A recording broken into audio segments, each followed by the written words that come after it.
Hey friends, welcome to today's Cup of Encouragement. We're on the road. Thank you, Decatur. Love you all. That was the first Facebook post I read this morning. It was from my friend Tom Smith, whose last Sunday as pastor of music and worship for First Baptist Church of Decatur was yesterday.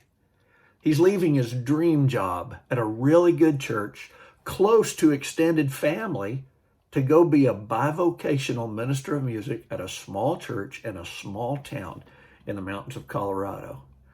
Does that mean that his dream job at FBC Decatur wasn't where God wanted him to be for the past 2 years? Of course not. God's plan for us is usually not focused on a destination, at least not in this life, but on a journey. As Tom publicly shared over the past month or so what God's doing in his life, he has mentioned on more than one occasion that there came a time in his life that he surrendered everything he had to Jesus and said, "I will follow you." So this morning, Tom and Tiffany and their kids headed to Colorado with a moving truck full of stuff, hearts full of gratitude for what has been and anticipation for the next part of the journey. But let me tell you another reason that Facebook post got my attention this morning. Tomorrow morning, I will be in the staff meeting of FBC Decatur for the first time as their interim minister of music.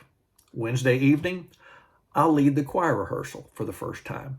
Next Sunday morning, I'll stand up on the platform with the choir, band, and worship team and lead this great congregation in worship for the first time. This just got real. I'll still have my day job as executive director and lead strategist of Harvest Baptist Association and all that entails. But for the next few months, I'll be helping this church get ready for the next full-time pastor of worship and music. In many ways, I'm returning to my roots. I sang my first solo in church 55 years ago.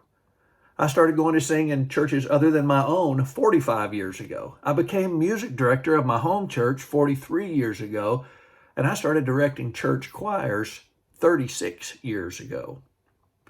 All but the last one of those was before Tom Smith was even born. In other ways, I'm headed into uncharted waters. Much of the technology that I'll be involved with in this church had not even been invented when I was doing church music as my primary ministry. Many of the songs I'll be leading over the next few months are songs that I don't even know yet.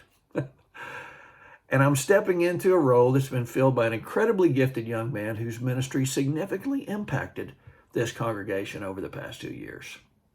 This just got real. But here's something I know. I can help this church because I understand my strengths.